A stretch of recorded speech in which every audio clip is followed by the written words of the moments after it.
विषय आहे आपला शेकडेवारी.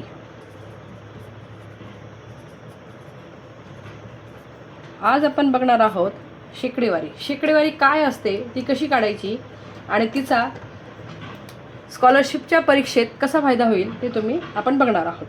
तर चला करूया सुरू. बघा, तुम्ही हे शब्द ऐकले असतील: शेकडा, शतक, 100, परत टक्के, शतमान. या सगळ्या शब्दांचा अर्थ एकच होतो, तो म्हणजे 100. काय होतो? 100. मग बघा, आता तुम्हाला जे परीक्षेत मार्क पडतात, जसे तुम्हाला मुलं सांगतात 60% पडले, कोणी म्हणतं 50% पडले, कोणी म्हणतं अरे मला 47% पडले. मग 60% पडले, 50% पडले, 47% पडले म्हणजे काय? तर 100 पैकी 60 किती पडले? 100 पैकी 60. 50% म्हणजे कसे पडले? 100 पैकी 50. आणि हे 100 पैकी 47. म्हणजे 100ला 60, 100ला 50, 100ला 47. मग चला, परीक्षेला कसे प्रश्न विचारले जाऊ शकतात? आता प्रश्न असे विचारले जाऊ शकतात: 200चा 25% किती? 200चा 25% किती? टक्के आले म्हणजे हे 100ला 25 आहेत, हे 100ला 25 आहेत, म्हणजे 100ला 25 गुणिले 200.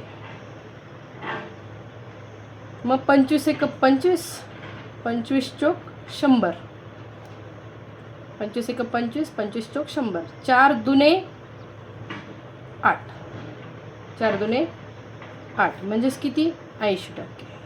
किती झाले? 80%. आता बघा, दुसरा प्रश्न कसा विचारला जाऊ शकतो? एला पडले 40 पैकी 30 समजा, आणि बीला पडले 60 पैकी 50. तर कोणाला जास्त टक्के पडले? प्रश्न काय असणार आहे? तर कोणाला जास्त टक्के पडले? तर बघा,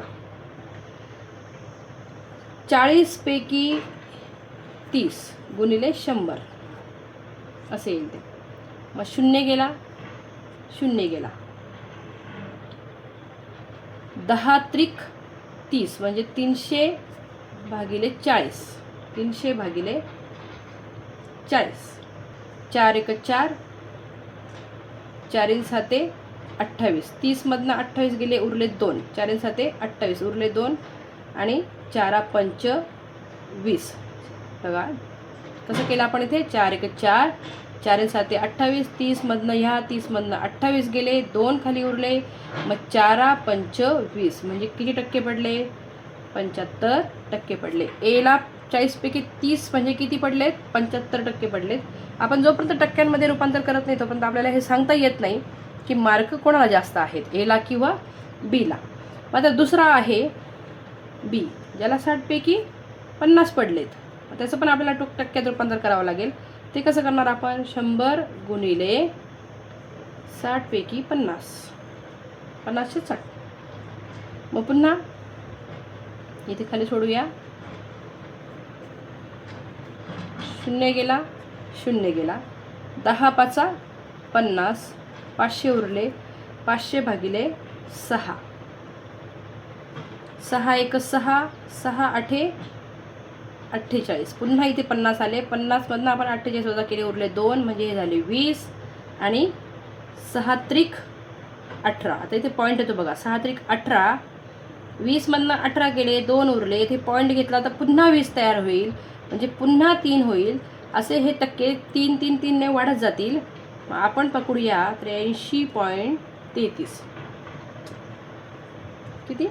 83.33%. म्हणजेच काय? म्हणजे एला मार्क जास्त आहेत की बीला? म्हणजे बीला जास्त मार्क पडले.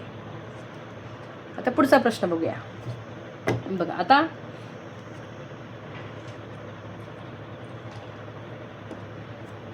आपण एक कंपास घेतली किंवा काही पण घ्या, कंपास घेतली किंवा काहीतरी आपण एक वस्तू घेतली, तिची किंमत होती 700 रुपये. तिच्यावर आपल्याला डिस्काउंट हवा आहे 10%. किती टक्के डिस्काउंट हवा आहे? 10%. तर मग तिची सूट किंमत किती? प्रश्न असणार आहे सूट किंमत किती? 700 रुपयाची वस्तू आहे, तिच्यावर तुम्हाला 10% डिस्काउंट हवा आहे, तर तो तुम्हाला डिस्काउंट कसा काढता येईल? तर बघा 10%, पुढे टक्के चिन्ह लागलं म्हणजे काय झाला? तो 100ला 10. टक्केचं चिन्ह लागलं म्हणजे 100ला 10. तर 700ला किती? मग आपण 700ला x मानू. काय मानू? x मानू. आपल्याला किंमत नाही म्हणून आपण 700ला x मानू.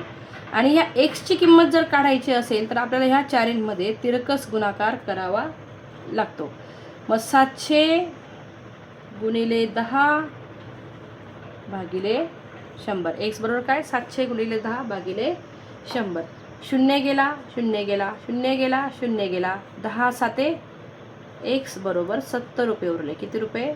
70 रुपये. पण आपल्याला सूट किंमत काढायची आहे. 70 रुपये डिस्काउंट मिळालं, 10% डिस्काउंट मिळालं म्हणजे 70 रुपये डिस्काउंट मिळालं. मग सूट किंमत काढण्यासाठी काय करावं लागेल? सूट किंमत बरोबर 700 वजा 70 बरोबर किती रुपये होईल? मग 630 रुपये आपल्याला सूट मिळाली. सूट मिळाली नाही, 70 रुपये सूट मिळाली. सूट किंमत असणार आहे आपली 630 रुपये सूट किंमत असेल. तुम्हाला असा प्रश्न आला 45% बरोबर किती? 45% बरोबर किती? पर्याय क्रमांक 1 असेल 45/200. पर्याय क्रमांक 2 असेल 45/300. पर्याय क्रमांक 3 असेल 45/100. आणि पर्याय क्रमांक 4 असेल 45/500. तर उत्तर काय येणार आहे आपलं? 100 येणार आहे. का 100 येणार आहे? कारण टक्केचा अर्थ 100 होतो. हे प्रत्येक वेळेस लक्षात ठेवायचं. टक्केचा अर्थ 100 होतो म्हणजे काय? 100ला 45. म्हणून उत्तर काय असणार आहे आपलं? 45/100 जे पर्याय क्रमांक 3 आहे. मग तुम्हाला 35 विचारलं तर त्याचं काय येईल? 35%चं 35/100 येईल. 42 विचारलं तर 42चं काय येईल? 42/100 येईल. 49 विचारलं तर काय येईल? 49/100. एखाद्याला 92% पडले तर उत्तर काय येईल? 92/100. म्हणजे